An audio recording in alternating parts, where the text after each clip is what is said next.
So আজকে দেখো তোমাদের জন্য আরও একটা চ্যাপ্টারের সাজেশন নিয়ে চলে এসেছি, সেটা হচ্ছে রাসায়নিক গণনা। রাসায়নিক গণনা দেখো বেসিক্যালি এখান থেকে একটা শর্ট কোশ্চেন আসবে এবং তোমার এখান থেকে তোমার একটা বড় 3 নম্বরের কোশ্চেন আছে, 3 মার্কসের কোশ্চেন। ওকে, এবার কিছু সাজেস্টিভ আমরা এখান থেকে দেওয়ার চেষ্টা করব, যেগুলো তোমরা অবশ্যই ভালোভাবে করবে, এবং তাছাড়াও কিছু বিক্রিয়া দেখিয়ে দেবো, সেই বিক্রিয়াগুলো একবার দেখে নেবে, ঠিক আছে? এবার দেখো প্রথম কোশ্চেন, আণবিক ওজন এবং বাষ্প ঘনত্বের মধ্যে সম্পর্কটা কিন্তু মোস্ট ইম্পর্ট্যান্ট। যে আণবিক ওজন বা আণবিক ভর যদি এম হয় আর বাষ্প ঘনত্ব যদি ডি হয়, তাহলে এম সমান 2 × ডি। এই সম্পর্কটা ভালো করে মনে রেখে দেবে। এটার থেকেই প্রথম স্লাইডেই কিন্তু তোমরা 1 নম্বর পেয়ে যেতে পারো, যদি তোমাদের টেস্ট পেপারে কিন্তু এই কোশ্চেনটা প্রতিটা টেস্ট পেপারে আসে, এবং তোমাদের মাধ্যমিকের কোশ্চেন যদি সেইভাবে হয় এম সমান 2D এটা কিন্তু আসবে। আণবিক ওজন ও বাষ্প ঘনত্বের সম্পর্ক, যেখানে এমটাকে বলছি আণবিক ওজন, ডিটাকে বলছি বাষ্প ঘনত্ব। পরের কোশ্চেন দেখো, এসটিপিতে 1 মোল আদর্শ গ্যাসে অণুর সংখ্যা কত? তাহলে আমরা জানি এসটিপি মানেও জানি যে স্ট্যান্ডার্ড টেম্পারেচার অ্যান্ড প্রেসার। এসটিপিতে 1 মোল যে কোনো গ্যাসে অণুর সংখ্যা কত? অ্যাভোগাড্রো সংখ্যক 6.022 ইন্টু 10⁻23T, মানে হচ্ছে অ্যাভোগাড্রো সংখ্যক। এনে দিয়ে প্রকাশ করতে পারি, অ্যাভোগাড্রো সংখ্যক হয়েছে। তাহলে এসটিপিতে 1 মোল গ্যাসে অণুর সংখ্যা হচ্ছে অ্যাভোগাড্রো সংখ্যক। পরে কোশ্চেনে চলে যাব যে এসটিপিতে 1 লিটার H2 গ্যাসের ভর কত? তাহলে এইচ টুর আণবিক ভর কত বলো তো? 2 গ্রাম। তাহলে এসটিপি মানে কত? আয়তন 22.4 লিটার, এর ভর 4 লিটারের ভর 2 গ্রাম। তাহলে 1 লিটারের ভর কত হবে? 2/22.4, তাহলে তোমার আসছে 1/11.2, that is nearly equals to 0.089, ঠিক আছে? গ্রাম পার লিটার, বা গ্রাম বলতে পারি যদি ভরটা আমি শুধু জানতে চাই সেখানে, তাহলে গ্রাম হয়ে গেল, গ্রাম। তাহলে এটা হয়ে গেল গ্রামে 0.089, বুঝতে পেরেছ? পরেরটা দেখো, এই কোশ্চেনটাই আছে যে H2 গ্যাসের প্রমাণ ঘনত্ব। তাহলে প্রমাণ ঘনত্ব বুঝতে পারলাম কথা হলো 0.089, শুধুমাত্র এককটা চেঞ্জ হয়ে যাবে, গ্রাম পার লিটার হয়ে যাবে, গ্রাম পার লিটার। ঘনত্ব ওখানে ভরটা চেয়েছিল তাই গ্রাম। পরের কোশ্চেনে যাব, দেখো 1.07 গ্রাম NH4Cl এর সঙ্গে কলিচুন মিশিয়ে কত গ্রাম অ্যামোনিয়া পাওয়া যায়? একদম সাধারণ অঙ্ক। NH4Cl, আমি দেখো বিক্রিয়াটা করে দিচ্ছি। NH4Cl মানে যদি সমতা বিধান করি, NH4Cl-কে 2 দেবো, 2 NH4Cl প্লাস CaOH এর হোল 2, দ্যাট ইজ কলিচুনার সংকেত CaOH এর হোল 2 থেকে CaCl2 plus NH3 plus H2। আমার কি বলেছে? অ্যামোনিয়া। তাহলে আমার অ্যামোনিয়াটা দরকার NH3।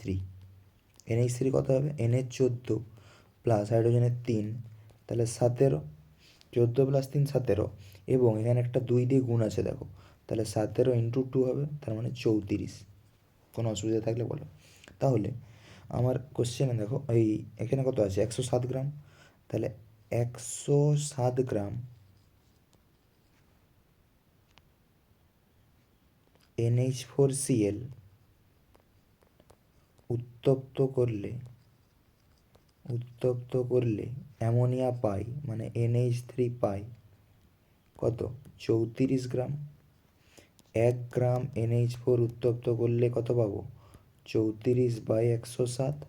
আর বলে দেওয়া আছে 1.07 গ্রাম NH4Cl উত্তপ্ত করতে, তাহলে আমার জায়গা নেই বলে আমি এখানটা লিখছি 34/107 ইন্টু 1.07। তাহলে এটা দশমিকটা তুলে দিলে এখানে 100 দিয়ে গুণ করো, 100 কেটে দাও, তাহলে উত্তর এলো 0.34 গ্রাম, 0.34 গ্রাম, ঠিক আছে? সুন্দরভাবে তোমরা লিখে নেবে। পরের কোশ্চেন স্ক্রিনশট নিয়ে নিতে পারো। পরের কোশ্চেনে যাব, দেখো যে 40 গ্রাম জিঙ্ক থেকে কত গ্রাম হাইড্রোজেন উৎপন্ন হয়? জিঙ্কের নমুনায় 20% অশুদ্ধ। তাহলে জিঙ্কের যদি নমুনায় 20% অশুদ্ধ, এটাও কিন্তু স্টার দিয়ে রাখতে পারো। জিঙ্কের নমুনায় 20% যদি অশুদ্ধ থাকে, তাহলে বিশুদ্ধ জিঙ্কের পরিমাণ 80%। এবং 40 গ্রাম জিঙ্ক আছে, তাহলে 40 গ্রাম জিঙ্কে বিশুদ্ধ জিঙ্ক কত আছে? 80% বলেছি, তাহলে 40 ইন্টু 80/100, এই 40 ইন্টু 80/8 আছে, হ্যাঁ, 40 ইন্টু 80/100, তাহলে কত আসছে? 32।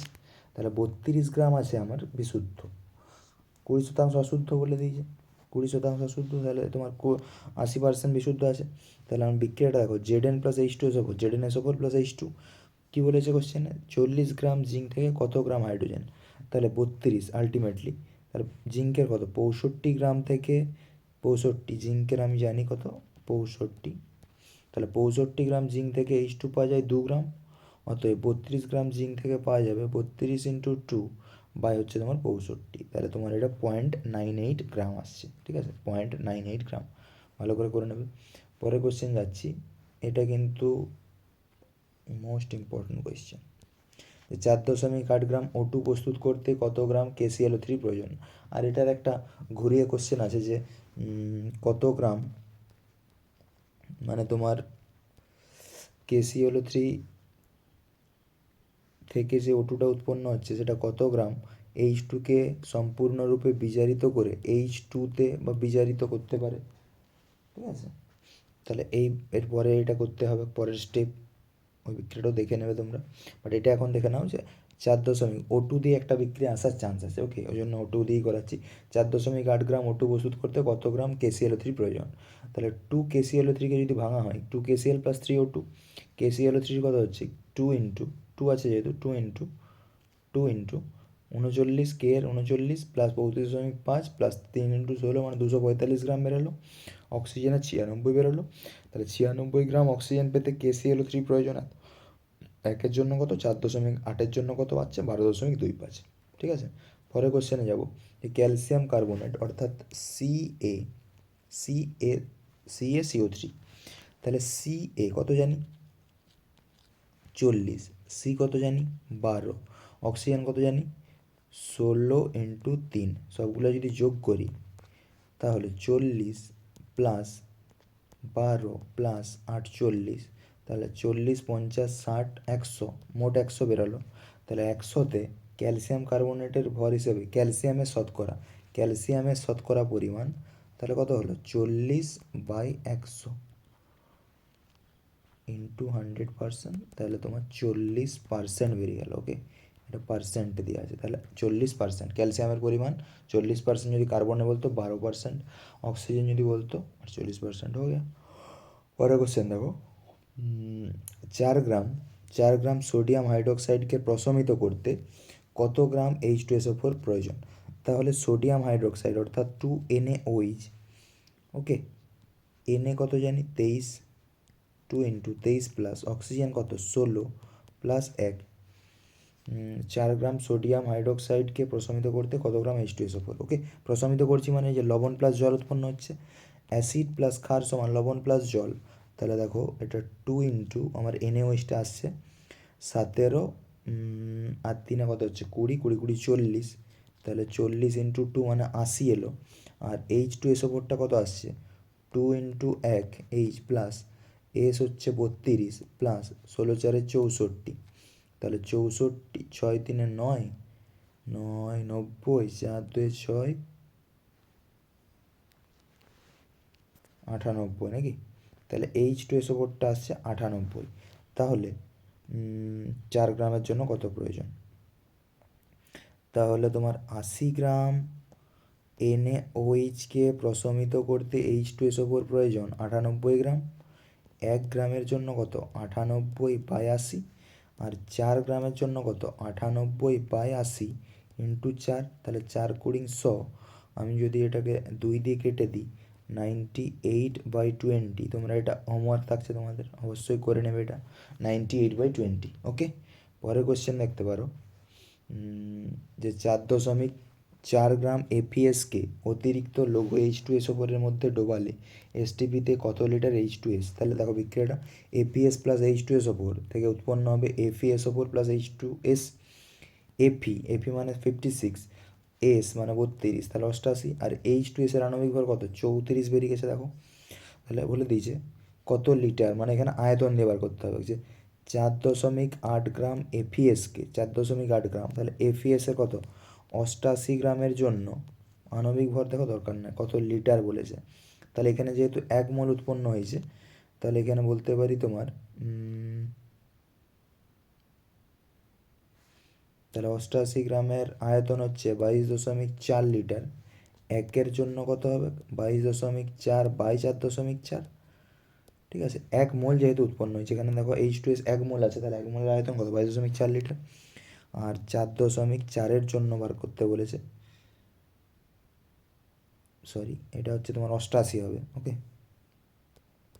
এটা 88 করব, এটা হবে 88, 88 1-এর জন্য, 4.4-এর জন্য 22.4 বাই 88 ইন্টু 4.4, তাহলে দশমিকটা যদি তুলি 10 দিয়ে গুণ করব, 44 দুগুণে 2 1 1 দশমিক 2, তাহলে 1.12 লিটার, ওকে। উত্তর হয়ে গেল 1.12 লিটার।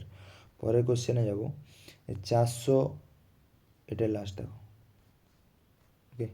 তাহলে এটা আছে যে এই টাইপের কোশ্চেনও কিন্তু আসার চান্স আছে।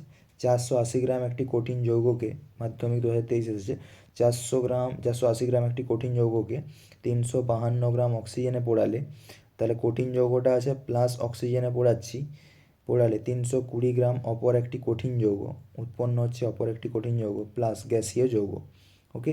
তাহলে মোট ভরটা কত, বিক্রিয়কগুলির মোট ভর সমান বিক্রিয়াজাত পদার্থগুলির মোট ভর, ওকে।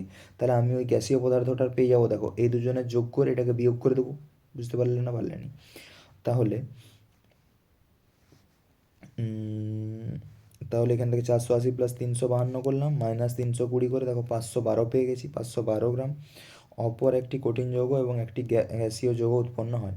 গ্যাসীয় যৌগটির বাষ্প ঘনত্ব 32 হলে, তাহলে বাষ্প ঘনত্ব দেখো সম্পর্ক আণবিক ভর m সমান কত জানতাম 2D, তাহলে বাষ্প ঘনত্ব 32, তাহলে আণবিক ভর কত হবে 64। এবার কি বলেছে, কত মোল গ্যাসীয় যৌগটি উৎপন্ন হবে, তাহলে 64 যেহেতু বেরিয়ে গেছে, তাহলে উৎপন্ন গ্যাসীয় মৌলটির মোল সংখ্যা কত হবে, গ্রাম ভর বা আণবিক ভর, কারণ মোল সংখ্যা n সমান কি জানি W/m, মনে করে দেখো, তাহলে n সংখ্যা সমান W/m। গ্যাস চ্যাপ্টারে এটা পড়ানো হয়ে গেছে ডিটেলসে, তোমরা ভিডিওটা দেখতে পারো অবশ্যই গিয়ে, ঠিক আছে।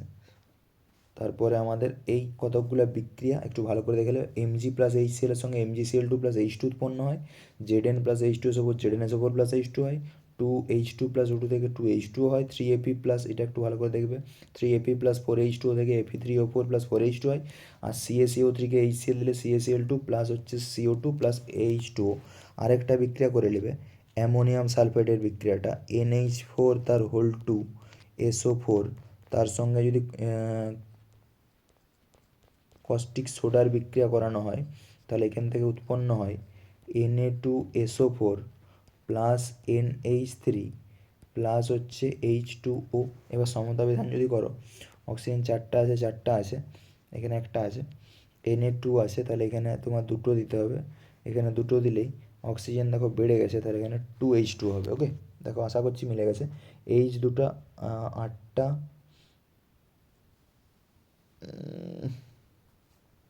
তোমার